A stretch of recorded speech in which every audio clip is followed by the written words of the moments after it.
Ma. Oh, talk about sitting in the fucking fire, man. Listening Editing to yourself and like talk. literally, oh my god. It's so painful, and I did like a hot bay ceremony before recording this, and a lot of it was like, let me ground myself so that I can integrate all of the things I learned from editing. And I am so grateful for that experience because it really shows you all of your neuroses, and it's fiery. It burns so good. By neuroses, do you mean neuroses like thoughts you think while you watch yourself back, or neuroses that come through that you can witness while watching yourself back, or both? I think it's the second one. It's the second. Well, okay. A lot of it is I see the ungroundedness that my mind can like display sometimes, and I see the repetitive things that I say, like okay, I'm just gonna laugh about this at this point and just expose You should. the amount of times I will say like, oh my god, it's just so beautiful. Or I'm like, I just love that so much. The amount of fucking times I say it, I'm like, guys, literally just take a shot every time Evelyn says that, because good god, does she love it? Is it beautiful? But she does love it, and it is beautiful. It is, but it's like, say something. Oh, please. I actually, in the past 2 days, even have noticed myself. Oh my god, I was in a conversation with someone. I don't even know what the fuck was happening, but I literally said, "That's so nice," like 10 times in a row. It's like, "Oh, that's nice. That's really nice. Oh, that's so nice." And I was like, what the fuck, Aaron? Like, turn on. Oh my god. Yeah. Fire, man. It's just, it's a lot to witness yourself. And that was like the first reflection that I posted on the Sacred Salinas Insta, is like, it's so vulnerable posting online because you really, really see like how you display yourself, and it's intense. It's intense watching yourself and then willingly clicking the submit button, being like, I know people are about to perceive all of this, and I am choosing to let myself be seen, even in the parts of like goofiness and quirkiness and weirdness and like blah. And also like the fucking beauty of that. Proud. And that's why we're turning the cameras on, y'all. I know we had them on before, but then we were like, we're uncomfortable in front of the camera and like overthinking it. And now it's just time to like connect on a deeper level and stare into your eyes. Letting it all hang out now. And show you the food that I have in my teeth, I think. I don't even know. I think it's a little bit of a date. There we go. That's it. That's me. Well, guess what? We're sitting in the fire. We're back sitting in the fire. I'm actually... I actually love this topic. It's so beautiful. I love this topic so much. I was about to say, I'm so excited for this topic, but I was like, I've said that about like literally every fucking... It's all... I love this energy. We're really like we are into Rajasic energy right now, I feel. We're like, okay, let's go. This is Sacred Silliness. This is it. This is Sacred Silliness. And welcome. I like this is like your thing.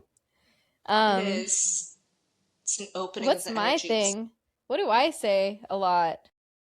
It's nice. I don't know. I don't actually say that on this. I just said it like 15 times to some random person.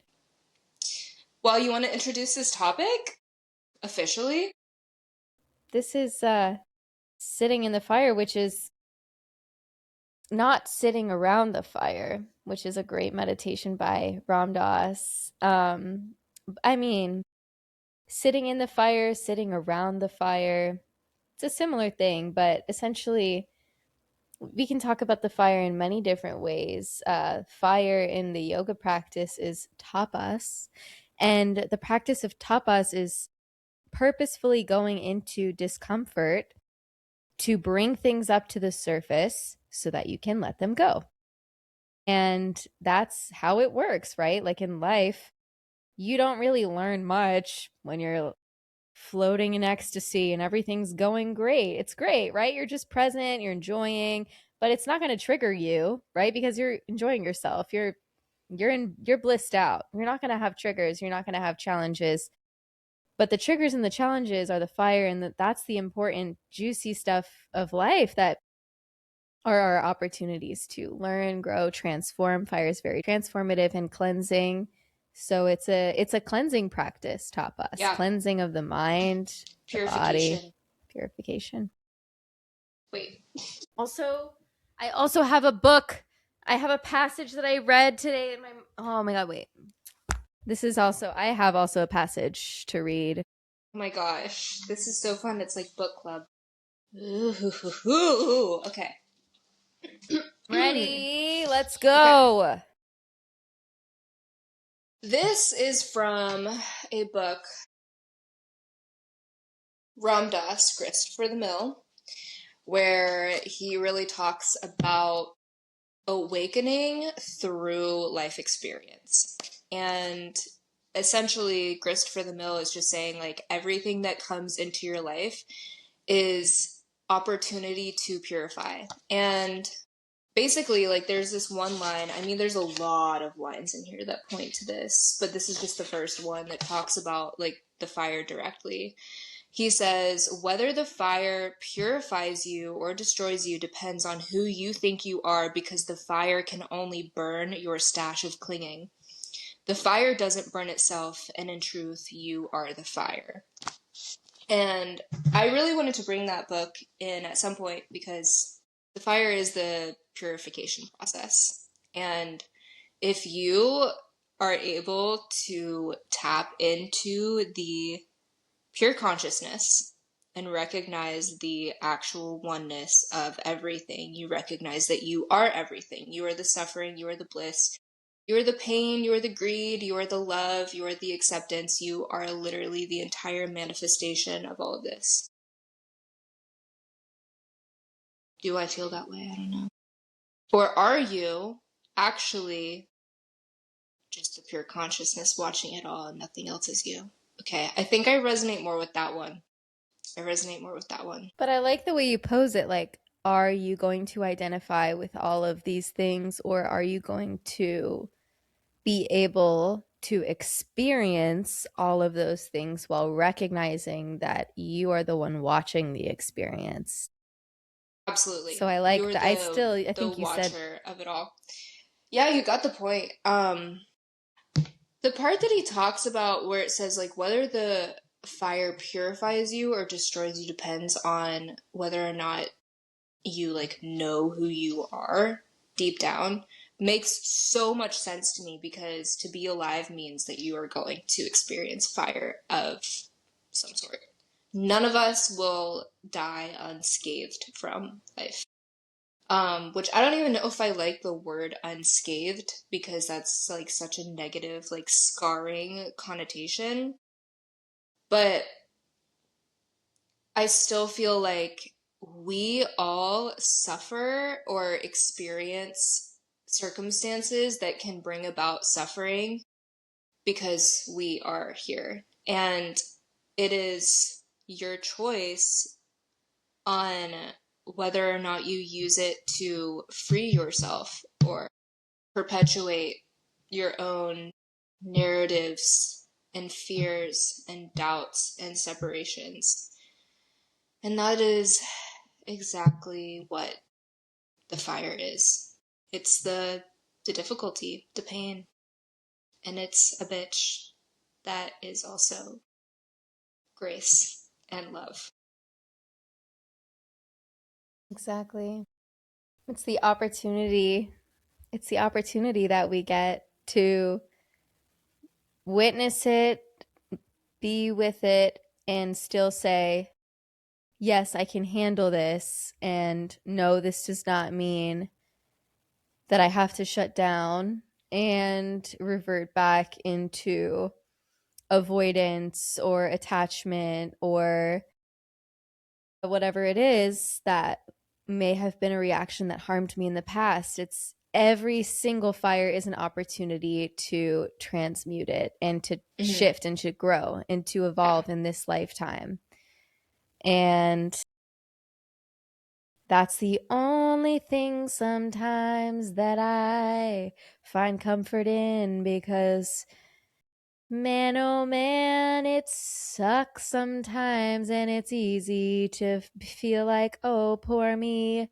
My life is so hard and everything's against me. But in reality, I'm glad I know it's not, and it's actually for me. And even though it sucks and it doesn't take away the fact that it sucks, I still say, hey, okay. I really love. um Guys, check out my new single. It's released on all platforms. That's our I'll theme be song. performing at the Hollywood Bowl. It's called Sitting in the Fire. Okay. um yeah. I Yeah, Is it too soon for me to give an anecdote? not at all. Give it to us. Okay. For those of you who are in this scenario with me who might be listening, thank you. I love you.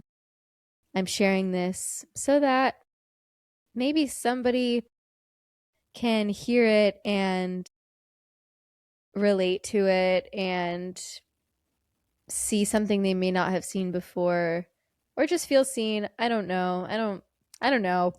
But I feel like I know. I don't feel like I know this happened for many reasons, not just a reason. And I'm still learning that and those things and what it is that I can gain from this experience. So I wanted to share it because this is one of the biggest fires I've ever sat in my life, aside from maybe one other time in my life that was a rock bottom. And yeah, and I think this will be one of the biggest fires I will ever sit in my life. So, without going into too many nitty gritty details, what is important to know is I had the responsibility of taking care of my dear friend and roommate's gorgeous, angelic puppy, not puppy, 7-ish, forever 5, Butter. And he does this hike every single day in Griffith Park. And I've been on it with him and with my roommate. And he goes off leash and he's very good. And I also understand that, of course, he goes off leash with his mommy. Like, him and his mommy are tight and there's that trust and that bond between them. But I thought, okay, I'm going to take him out on the leash. And then after a little bit, I'm going to see how he's doing. I'm going to take him off the leash. So I take him off. He's doing well. He is then like going a little bit fast. So I'm like kind of running. I'm like, okay, I gotta put the leash back on. I'm like a little bit like, oh, okay, let's slow down, boy. And then he stops, he turns around, he looks at me, and then he just bolts away. I'm like, okay, cool. So then I'm like, all right, well, I know him. Like he gets scared. Like he's gonna come back. Like he's smart. He's gonna yeah, like it's okay. So then I'm like running, I'm like casually sprinting actually like up this hill because it's like maybe I wouldn't have been as freaked out if he were my dog and I would have known more, but I was like, oh, I actually don't really know. Like, so I'm like, and like people see me panting and they're like, are you looking for a dog? And I'm like, yeah. And they're like, haven't seen it. I'm like, oh, okay.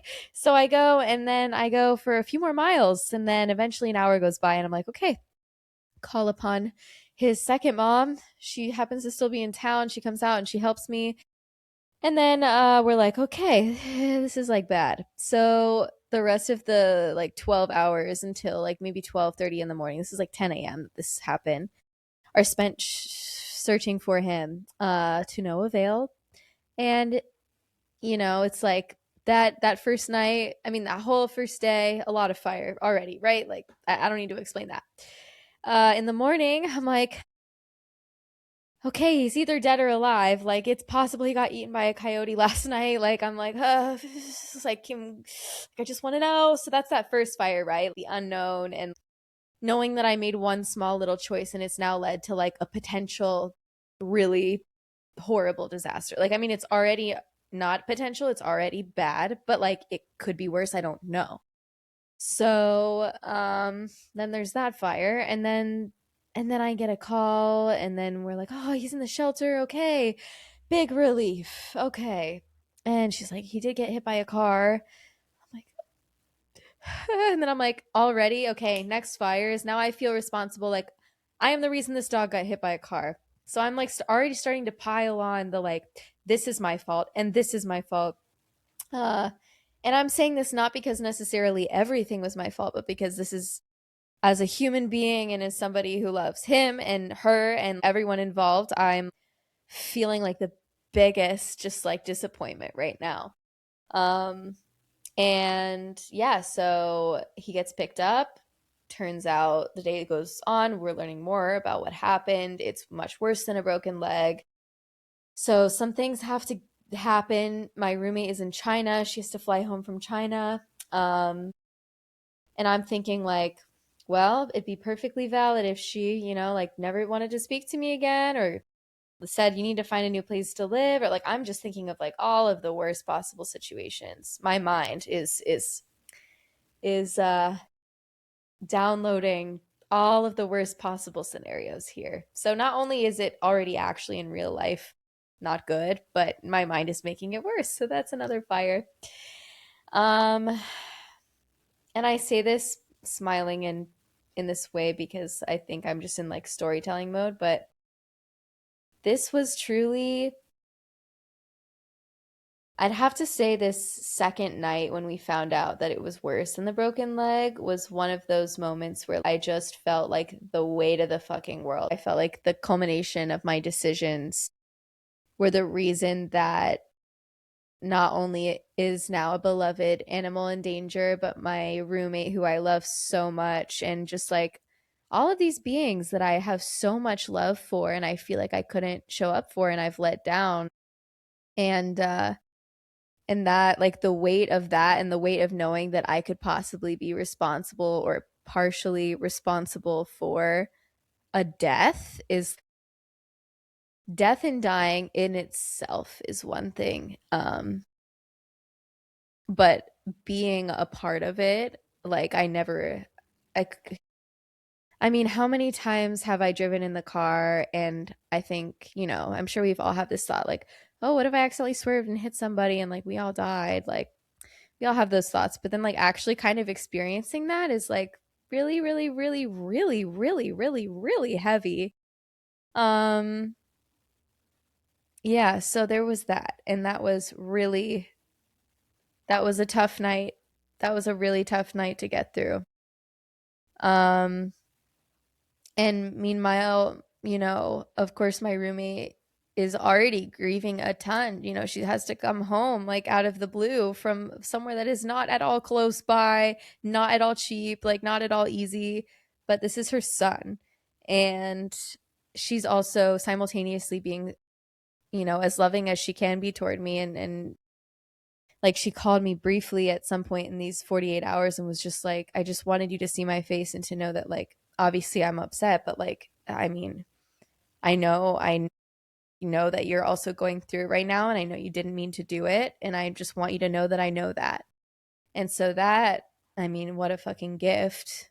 Just that in and of itself. Like anybody could have easily been like, spewing their anger at me or whatever it is that comes out of grief. The options are limitless, truly, when it comes to a scenario like this. And this story essentially ends by Butter having to be put down and holding him, and my roommate and I being together, and all of us just in this room with so much love and so much heaviness and grief and sadness and confusion and shock. And there, wow. So this is the story. And I say this because I want to shed light on another part of the story, which was the kind of guiding light through. And that was that my roommate had shared with me, that about a month before she left for China, she was laying with Butter like they always are. And his soul literally tells her, he's like, I'm going to leave my body. Like, this is like when you go, like, this is my time. And she told me, she was like, I even looked at him and I was like, don't get any ideas. I was like, don't you fucking dare. And a week before he went missing, she had a dream that he had passed away and he was lying on a glass table in a morgue. And she was like, it was like he was always going to do it. And I really believe that he chose you, um, because he knew that we could move through this together. And there's obviously some karmic ties and simultaneously things that we both needed to transmute and face to evolve in this lifetime. Each of us different things, but nonetheless, this series of events, you know, caused us to both be forced to look at things that maybe we hadn't looked at, or we may have not this soon, or would have pushed away more if we had the opportunity to, and we didn't even have the choice. Like, as awful and uncomfortable and heavy as this whole experience was, and not even really being able to like handle it at times, I and also not even fully being probably like out of it. Like, I don't, it still feels like, maybe there's a little bit of time where this is still, things I think come to a close, but it hasn't fully. It's still at like the tail end maybe, but it's also, anyway. Yeah, so a few things that I learned, a few takeaways. Number one, I immediately had to recognize that in order to be able to continue carrying on, I had to, one, still recognize that I can take responsibility here. But not in the way where I create a story in my head of like, I killed this dog, right? That would be a really unhealthy and really untrue statement, because dogs are dogs, they're animals. They have the urge, the instinct to run free. And that's true. And simultaneously, if I had thought a little bit more, been a little bit more responsible, I would have recognized this is not my dog. Like, we don't have that same bond. And so it was irresponsible of me to let him off the leash, especially in such a vast space. And so I first recognized that, while simultaneously saying, okay, well, I can learn from that. And I can also not take on the entirety of everything else that followed. And I can do my best to show up and support her and support everyone else who loved him, and also take care of myself. And the fact that, like, this was like absolutely the last thing I could have ever expected or planned for or wanted. And so it is true that like this was also a shock for me. Um so it was this fire of like, it almost felt easier to just take the blame for everything and feel guilty over everything and try and just like throw myself at everyone's feet just to like get forgiveness externally. And while, of course, I want to be of service, and of course, like, all of that rings true in the capacity of like, I will give as much as I can give. I can't change this, but I will be here for you. And I will see this through to the end with you. And I will sit in the discomfort with you. And like, I'm grieving, but I'm here to support your grief, and I can put myself to the side if I need to like be of service, but also recognize that I shouldn't, you know, offer more than I'm even capable of doing while I'm also processing a lot and going through like the depths of the darkness that was probably like dredged out of somewhere within me that obviously needed to be cleaned out. Woof. Um, there's probably more, but I did want to share that because I have been sitting in this fire. It's like the beginning of May, so now we're towards the end of it, and it's a part of why I felt so called for it to be now that we speak on this topic. Yeah. Yeah, I think you certainly have a different perspective of sitting in the fire than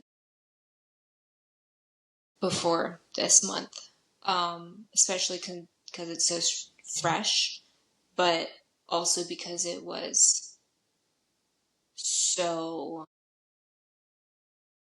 so strong. Um, I'm curious. I think you touched on it a little bit, but in what way do you feel like this was purifying for you? Or what is your relationship with the fire aspect of this experience? Well, I learned a lot, and I find that that's what the purpose of the fire is it brings things up to the surface that maybe you didn't want to look at within yourself or literally could not have possibly seen clearly without such an intense being put through something this intense. One of those things, there were a lot of things. I'm not going to get into all of them.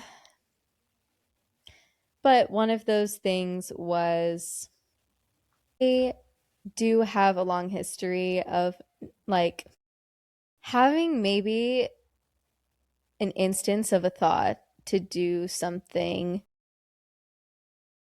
that may seem like the more responsible way to do it and then choosing to do it in the less careful way often like almost every single day in small ways, and it's been in bigger ways, and it's cost me monetarily, emotionally, but for some reason this is like something that is like deep rooted within me to like see the trash on the ground and be like, oh, I should pick that up, and then not doing it.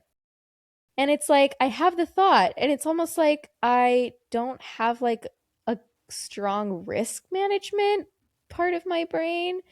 And I actually talked to somebody about this, and there's maybe something to be said about like the wiring of my brain, and it's not necessarily my fault, but it does feel like I'm, like I have the capacity to do things responsibly, and sometimes I just don't. And it's really hard for me to tell if it's a choice, like a something that I can control, or if it's literally just like the way that my brain is wired, and for some reason it's like such a deep rooted ingrained habit that it is actually really hard for me to change. And this was obviously one of those things that was like, well, this has got to stop because what the fuck? Like, it's okay, I guess, if I just choose not to pay the meter and like test my limits, but this is not that at all. Like, so that was one of the things. And it was one of the fires of like, I fall short here. That's uncomfortable to witness. I've fallen short here in many different ways, many different times. And this one is not one that I can just forget about ever again. And so the fire again is about learning. So it's like, what can I learn from this? How can I once and for all really like take actionable steps towards shifting that story that I have within myself that I just make these silly mistakes? Um And that same fire is like, can I witness that within myself and still have compassion for myself and forgive myself because I won't learn from it and I won't change if I'm just sitting there looking at myself being like, you stupid, silly, worthless human being. I like Yeah. if I talk to myself that way, it's not going to help, right? Because I'm just No. going to be like, well, yeah, I am silly and I am stupid and I'm not capable of changing. And Right. that is not helpful for anybody. Um and then what stems from that is this feeling of guilt like, oh, well, I like caused I was a I made a small decision that turned into such a huge disaster. So I shouldn't feel like I should be miserable. Like I deserve misery and I deserve to feel guilt and shame and sadness and heaviness. I deserve to feel uncomfortable around all of these different Mm. people that know what I did. And it was truly like if there would be a day that I felt a little bit lighter, but I would see her in her pain and her grief, I felt like either I had to like shut down or I had to like be away. And like maybe that's true. Maybe I just did need to like take space so that I could be in my own energy. But then I felt almost guilty for ever having like a little bit more lightness when I was witnessing someone that I love in so much pain. Um and that was really really really interesting because it was like, oh my God, like I don't deserve to feel okay right now. Basically, would be like the thought in my head. And I just had to witness that and be like, wow, wow, like there's clearly a lot of imbalance here. And that's okay. Like it's just the mind, right? But the mind has a lot of power over like our nervous system and the way that we feel and the way that we process or hold on to things. And then that can cause greater problems down the line. So I just had to witness like these thoughts. I had to witness the way that my energy would shift around different people. And sometimes I had to witness the ways in which my mind would just shut down and be like, I can't handle this, and find some kind of a way to. Sometimes I was actually just able to sit in that, like, oh, I can't handle this. And then I would just kind of like, okay, well, then I can just sit in the not being able to handle this, I guess, and watch it. And sometimes, though, I had to like distract myself at times, and I give myself love for that. I was just like so many things happening and changing, and there was no wow. Yeah. Yeah. Yeah, I mean, I think in circumstances like this, where it's truly like the most fiery fire you could sit in, the only thing you can really do is sit in it. And it's awful. And whatever it means for any given moment of sitting in it, whether that means I need to distract myself and not literally like be fully destroyed by this pain, or I need to just witness the thoughts that come up, or I need to feel the grief, I need to feel the fear. Whatever the moment is, whatever the ego comes up with, whatever the heart comes up with, it's just witnessing that and experiencing that. And sometimes that's all you can do is sit in the fire. And I feel like it would be, I think before, at the beginning of this year, you and I talking about sitting in the fire could have maybe gotten a little bit like up in the clouds about it, being like, it's just, it hurts so good, and like, it's just so cleansing, and you just grow so much. But a lot of it is literally feeling your heart break, and it's awful. It's awful to feel that. But I think our relationship with the awfulness is everything. If we have that negative relationship with pain that is rooted in survival, because we're supposed to run away from pain to survive, that means that we are literally bringing our consciousness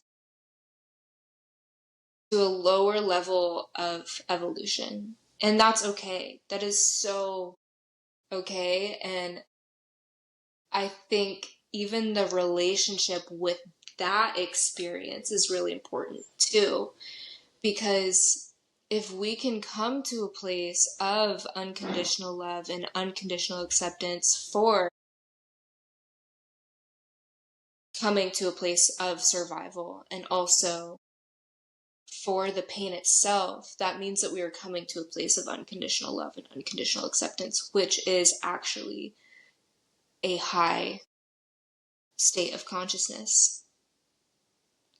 And I think the key here in sitting in the fire is like really diving into your relationship with the pain of life.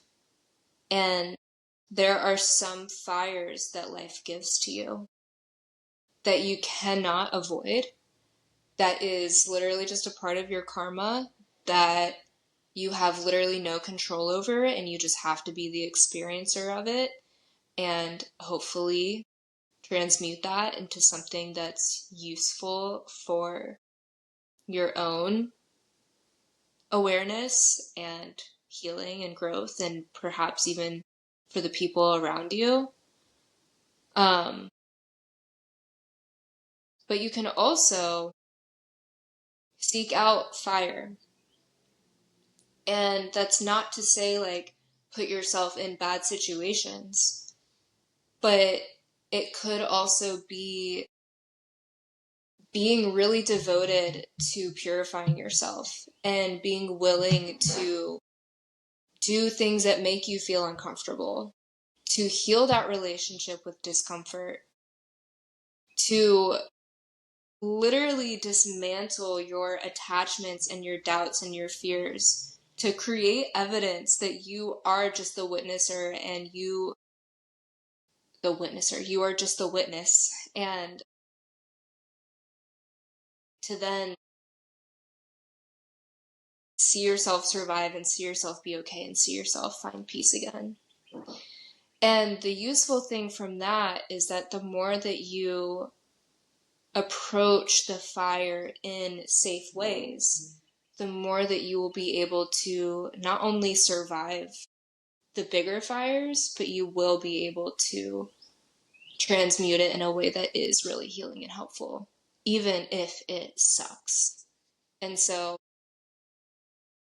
I was thinking on my drive today, I was listening to The Untethered Soul by Michael Singer, and I know I sent Aaron a voice memo. Actually, no, I didn't end up sending this one. I started sending a voice memo, but then I was like, no, it doesn't feel right to send it right now. I guess that's because I wanted to say it here. Watching you go through that experience, I'm really proud of you for so many reasons. Like, Aaron, you literally turned such an awful situation into... It's not even like you turned it into a beautiful thing, because it doesn't have to turn into a beautiful thing. But you didn't let it destroy you, and you did come to a place of acceptance and love, and you stepped up to the plate. And that's a really hard thing to do. And I think that honestly, showing up in any type of way in this situation is understandable, because it's a really fiery fire, and like there is grace to be given in any way that we respond, even if it's from a place of survival. But I feel like you even sitting here right now on this podcast, expressing this thing that you experienced and offering the insights that you gained, is just a testament for your relationship with the fire. And yeah, I'm really proud of you. And I feel like it's truly, truly such an honor to call you my best friend, because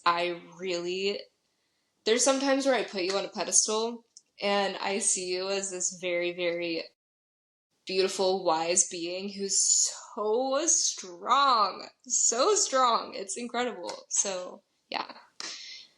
I guess that's just my little soapbox moment sitting in the fire. I appreciate and love your support. And Evelyn is a huge reason why I was even able to be okay. Like,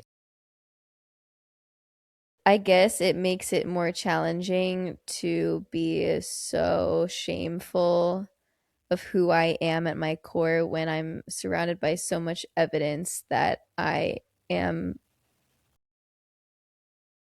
worthy of love. And I'm lucky enough to have so much love in my life outside of just myself.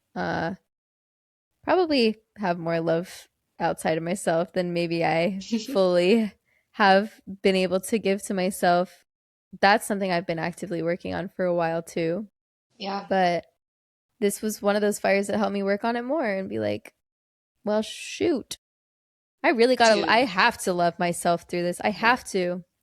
I have to. And it actually it really did help. But Yeah, I Evelyn, mean, if you can love yourself in the thick of it, you can literally love yourself through anything. And I think that's the beauty of sitting in the fire too. And shadow work. Because if you can love your shadow, nothing can stop you. stop me.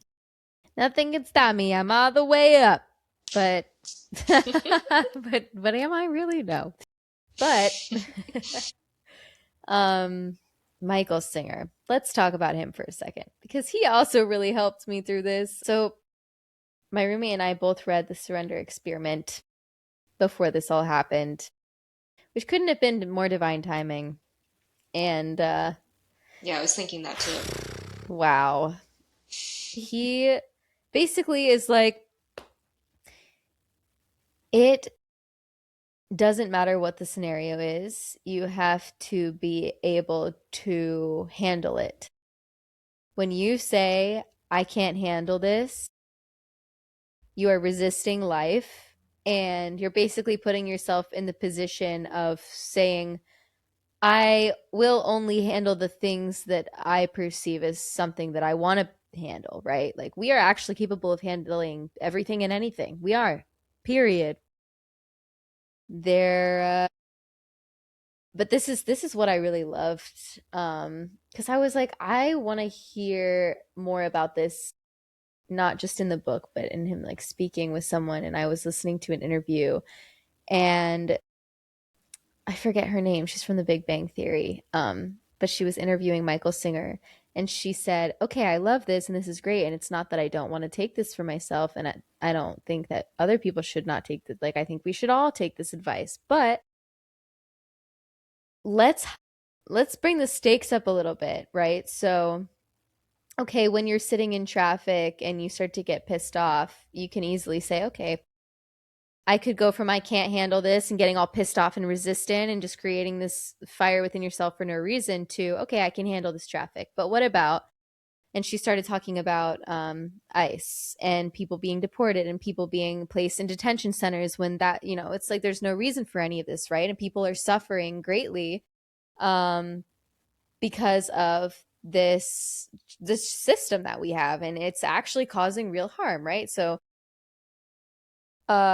she's like, can you apply it to this? Because we can't just sit back and say, like surrender and be like, oh well, this is just what's happening. And he goes, no, exactly, that's not what it is though.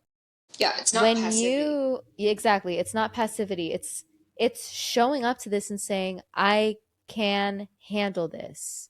Because as soon as you say I can't handle this, you are actually doing nothing, right? Like, so you saying that this is wrong and that you, like, of course we can recognize like this is not what should be happening, and we can say that this is not, this is wrong, this is wrong, and this is causing harm. But then we don't cower away by saying, oh, I can't handle this, this is bad. um it's about saying, okay, can I accept that this is the truth right now? Sure. Yeah, I have to, right? If I actually want change, I have to accept that this is how it is.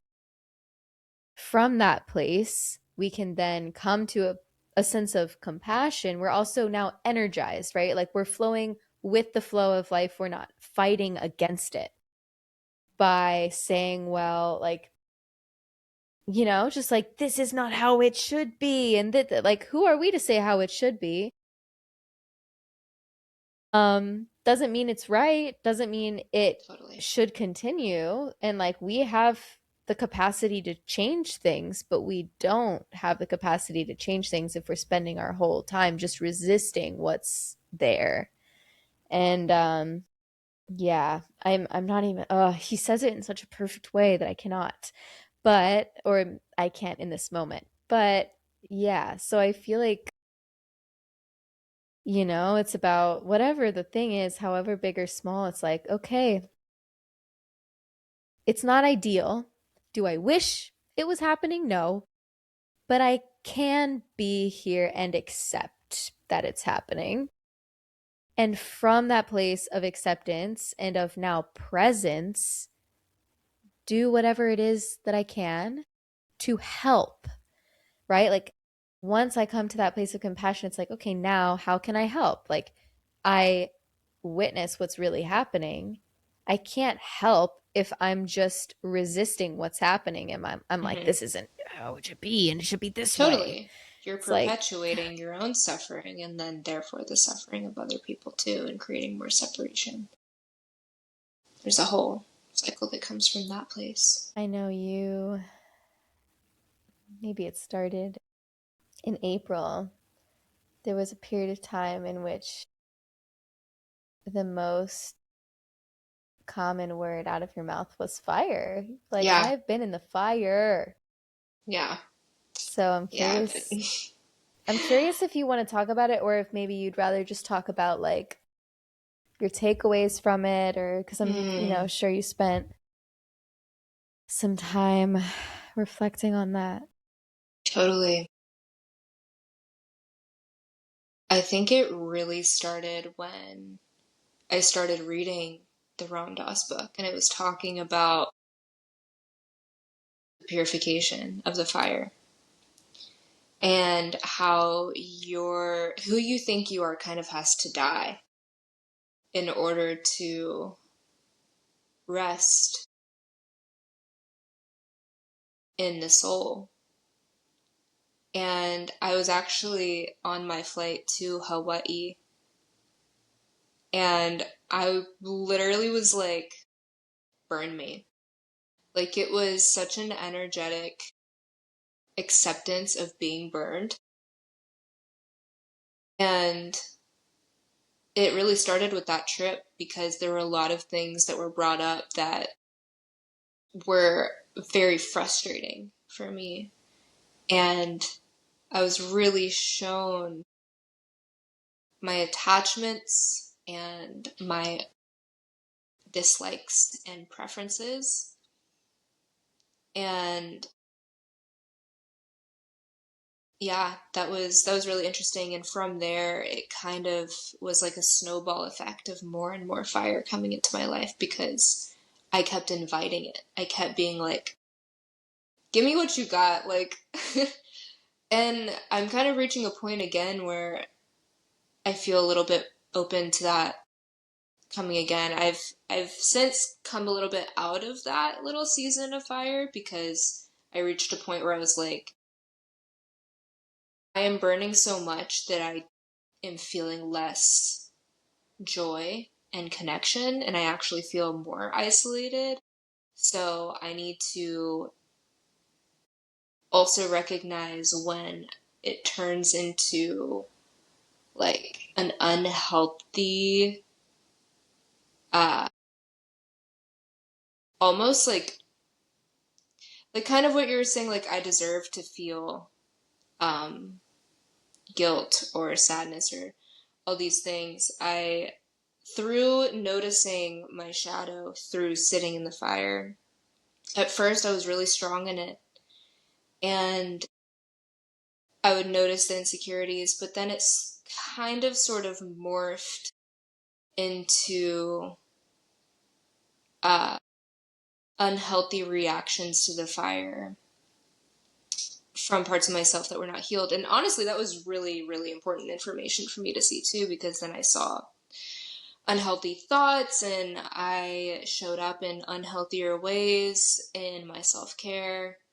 But even as I say this, it's interesting for me because when I look at the big picture and I like zoom out, I'm like, I showed up healthier than a lot of people in this world, even in those unhealthy moments. Like that was the interesting thing too, is like my self-perception was so skewed. A lot of the fire that I was sitting in came from self-doubt and comparison and insecurity and feeling unworthy of love and fear of being separated from people I love because of that feeling of unworthiness of love. And yeah, I saw a lot of my core wounds.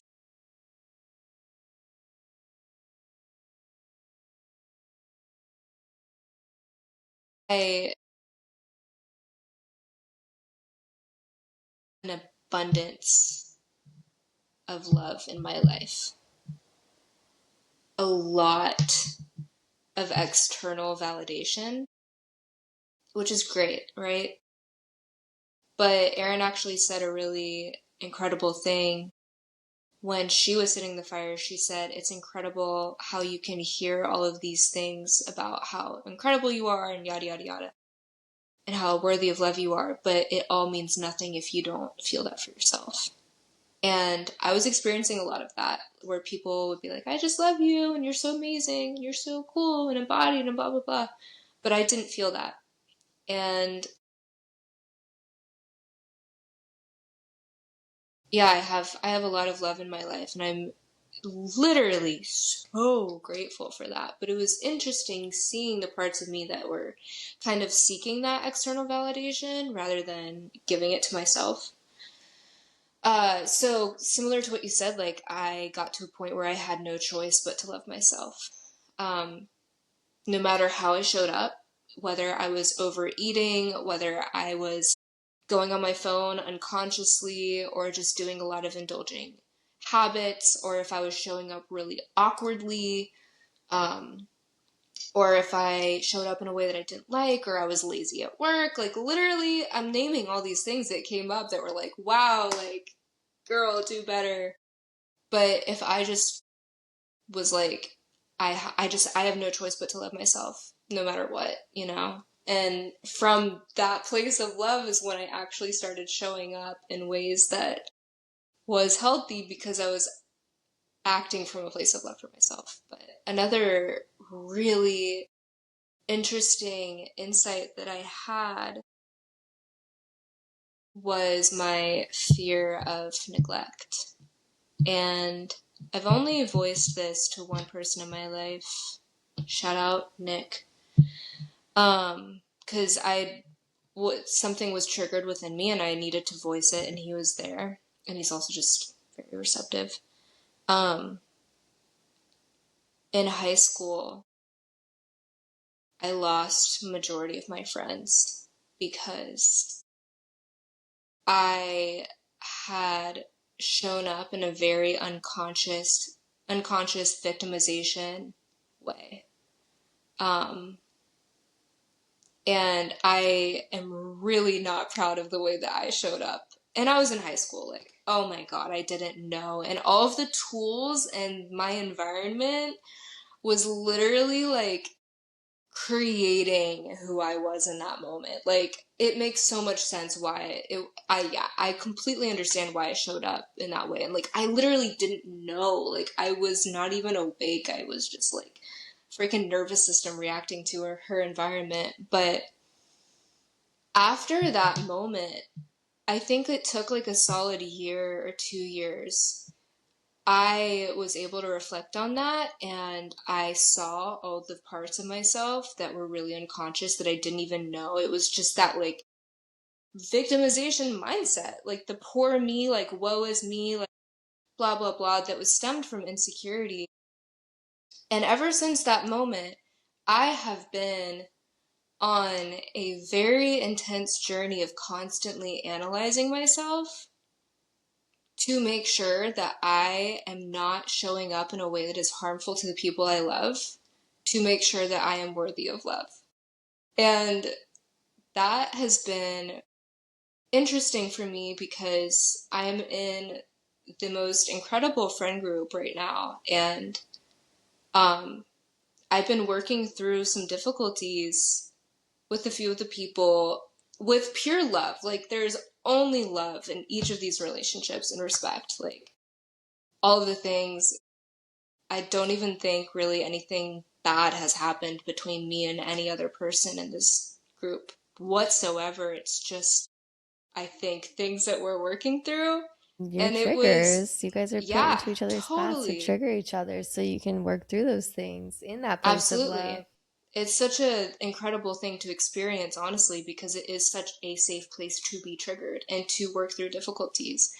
And I literally had no idea that my high school experience had any grips on me until like the past 2 weeks, where it clicked Whoa, that you I didn't was even tell like, me this.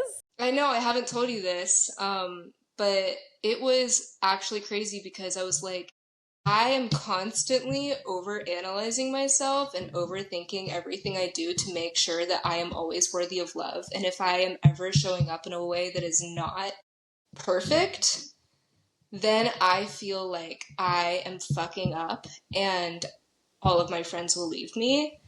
And that's that was really important for me to witness within myself, because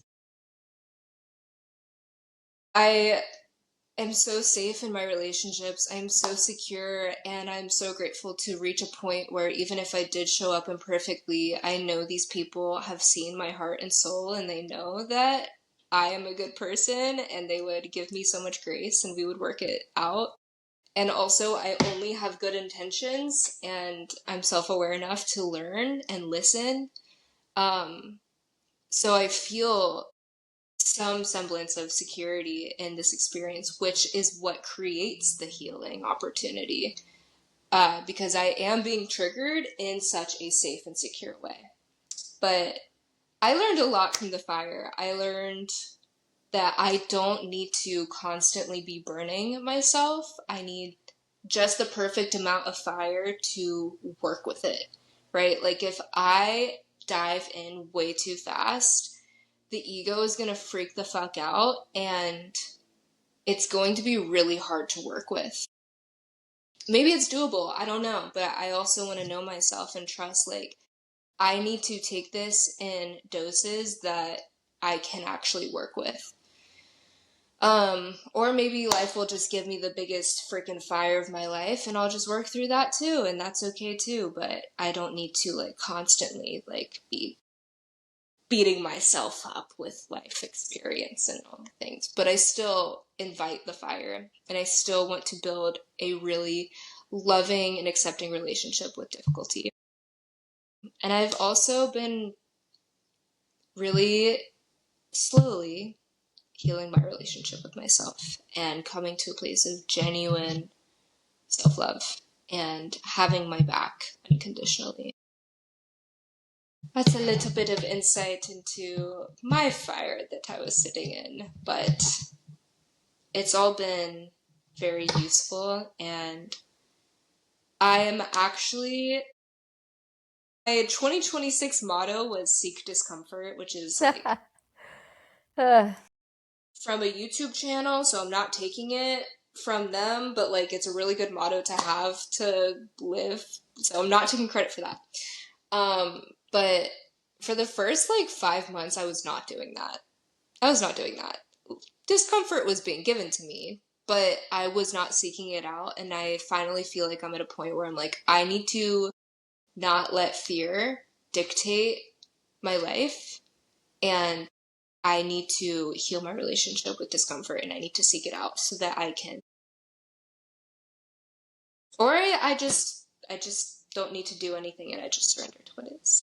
Yeah, I mean, there's nothing to do except for show Yeah, up. yeah, Show up and meet the moment and just say, hey, I can handle this. Oh, it got worse? I can handle this too.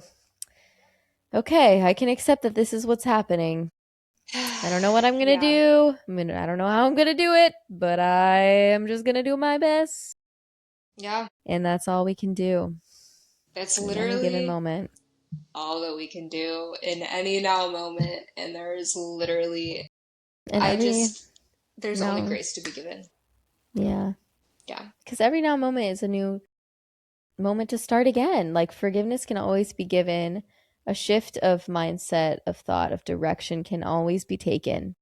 It's never too late. And you don't have to identify with a version of yourself that did it something differently in the past or didn't show up in the past. It doesn't mean that's totally. who you are right now. It doesn't mean anything. It's Even not. if it was yesterday, It like, even if it was a minute ago, yeah, you know. literally. I mean, yeah. I I think completely that's agree. such a like becomes such an issue. Like I notice within myself, I'm like, oh well, this is always how I show up. So then it could become an excuse, right? Well, this is just how I am. No. We're of course as we get older biologically, okay, it is more challenging to change. So what are you going to do about that? Are you going to put in the active effort or are you just going to be a bystander and watch yourself like just become a statue, right? Like stay stuck in this version of yourself and just like okay, I hope that works for you if that's what you want to Well, do, but the thing is, too, with that is sometimes staying stuck is the fire that you need to be in. of Like course. it's I mean, just because so we are going to get interesting. stuck inevitably. Right, yeah. And like And there's going to that's be just a more yeah. information because you're gonna be stuck in the fire and you're gonna be stuck in the old habits, and the same thing's gonna happen, and you're gonna have that kind of fire, and you're gonna suffer, and it's gonna be really, really, really good information. And it's, Mhm. you are not wrong or doomed in any type of way for feeling or Thank you for being, saying for feeling stuck, for feeling stuck. cuz But yeah, at a I certain point, you will seek the discomfort to get rid of the other discomfort. yeah, like eventually it will be so obvious and you will be so sick and tired of it that you will decide that it's finally time to sit in that fire. And I'm just saying this from my own experience.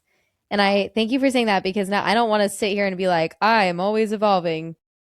No, I literally just shared with you all one of my most long running, uh, what do I want to call it?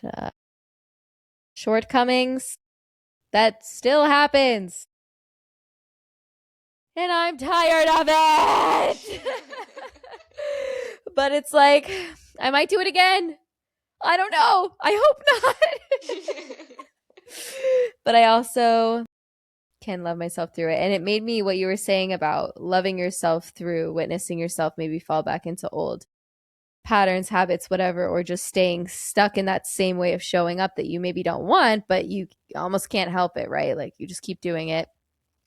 And the giving of love and being in the container of compassion is literally the only way out. And a beautiful example of this is when you're teaching your child to walk and you're encouraging your baby to walk. Nobody sees a baby like go from crawling to standing up and they fall, right? Like of course, they don't know how to do it yet. So they fall. Imagine if every time they fall we're like, "Fuck, dude, you fell. Like what the fuck's wrong with you? Just stand up." Like, why can't you just walk one more step? We're like, yay, you took one step. Like, good job. You'll do it again.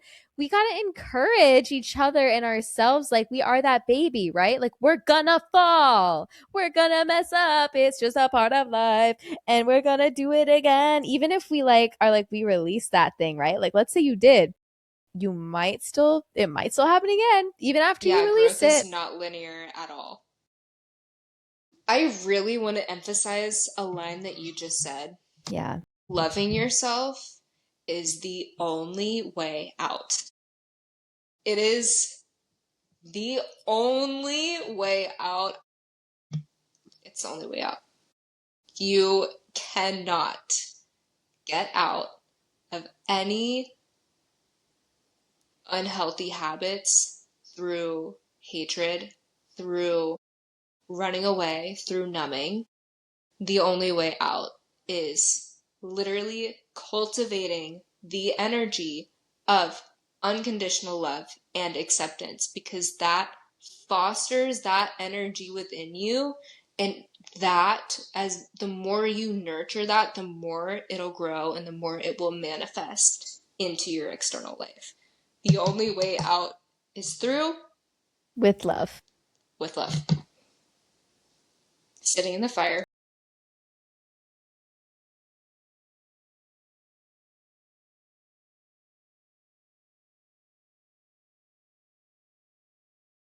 I feel like that's a really great place to end this for now. I think so too. Also, we can leave the link to the interview with Michael Singer in the description, and also just the title of the book, Michael Singer's The Surrender Experiment. Shout out.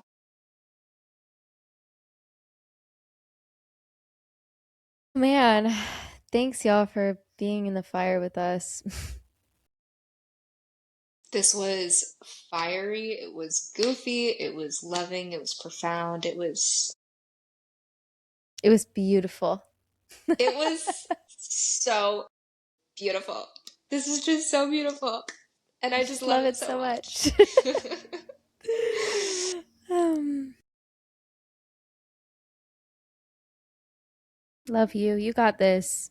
You really do. You got this. Like, you have everything you need within you Yeah. to do whatever it is that you need to do and show up. And you are loved. And I hope you love yourself just a little bit. Just a little bit more than you did yesterday. Just a little bit. Thank you so much. Thank you. And namaste.